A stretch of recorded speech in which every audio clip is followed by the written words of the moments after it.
लो, अवध मांग लो, राम प्यारे न मांगो, अवध मांग लो।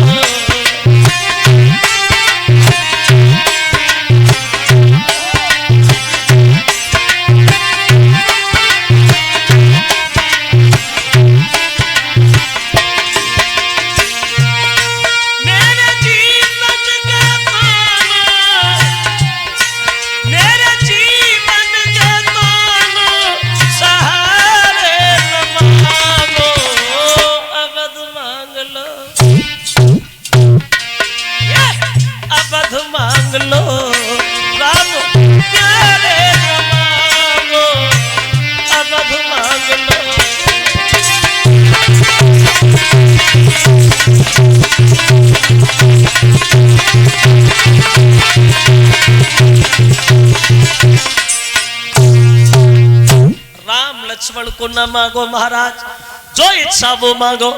तो विश्वामित्र बोले दशरथ पागल हो, अज्ञान बन रहे हो, जिन्हें तुम बच्चा समझ रहे हो, ये बालक नहीं है, भगवान है। इनका अवतार हुआ है, पृथ्वी का भार उठाने को आए हैं। श्री राम मेरे साथ भेजो। अब राम लक्ष्मण को अपने साथ लेके विश्वामित्र चले आते हैं आजमगढ़ में। रास्ता में ताड़िका से भगवान की भेंट भई, तो ताड़िका का वध करने के बाद इधर आजमगढ़ में आकर के विश्वामित्र का यज्ञ संपन्न कराते हैं वहां।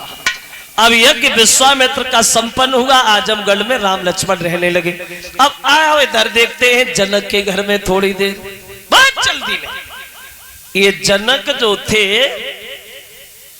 जनक के पिता का नाम था हरसरोमा, और ये जनक 10 भाई थे। जनक के घर में एक लड़का था जिसका नाम था लक्ष्मी निधि, और एक लड़की जिसका नाम था सीता। जो ये सीता जमीन से प्रकट हुई थी, तो सीता ने एक दिन वह काम किया जो दुनिया भर का कोई आदमी नहीं कर सका। कौन सा काम किया? बोले जो दधीच महात्मा जी की रीढ़ की हड्डी का बना हुआ धनुष रखा था जनक के घर में, और ये धनुष जो था ये जनक की 19 पीढ़ी पहले से रखा हुआ था। और ये धनुष इतना वजनीक था जो कभी कोई बहादुर नहीं हिला पाया, लेकिन सीता ने एक दिन उस धनुष को उठा लिया। 5 साल 5 महीना 7 दिन की उम्र में। कितना भारी था धनुष, क्षमा करे, तुलसीदास धनुष का वजन नहीं बता पाई, ये धनुष 50 कुंतल का था या 60 कुंतल का था।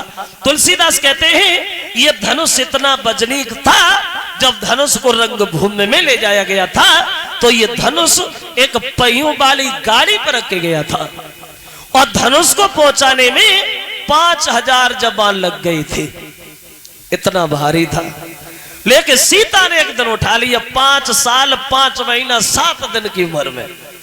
जब जनक ने देखा तो मन में एक फैसला कर लिया, अब तो हम अपनी बेटी की शादी उसी से करेंगे जो इस धनुष को तोड़ देगा। चारों तरफ खबर भेजी, जो भी शंकर जी के धनुष को तोड़ेगा वही हमारी बेटी सीता के साथ रिश्ता जोड़ेगा। अब धनुष को तोड़ने के लिए, उन सीता से रिश्ता जोड़ने के लिए बहादुर लोग भाग खड़े हुए जनकपुर के लिए। बहुत लंबी भीड़ लग गई। खबर मिली विश्वामित्र को, तो बोले राम चलो चलो स्वयंवर देखते हैं जनकपुर में सीता का।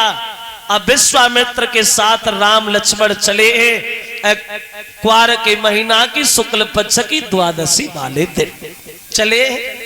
तो राम ने देखा है कि झाड़ियों में एक पत्थर की शिला पड़ी है। उस शिला को निहार करके भगवान सवाल करते, गुरुदेव ये क्या है? जवाब दिया, ये है गौतम ऋषि की पत्नी अहिल्या, जो वर्षों से तुम्हारे चरणों के धूल के इंतजार में पड़ी है। राम, जो इनके पति ने श्राप दे के पत्थर की बना दिया है, तुम इसका उद्धार करो। तो छुअत शिला भई नारी सुहाई, पत्थर से स्त्री बनी है, और वो भगवान की बार बार वंदना करने के बाद परम धाम के लिए जाती है। अब क्या होगा? अब अहिल्या का उद्धार करते हैं और बड़े आगे। हेलो शास्त्री जी, क्षमा चाहेंगे, थोड़ा बहन भाइयों का दान ज्यादा है, निवेदन। हेलो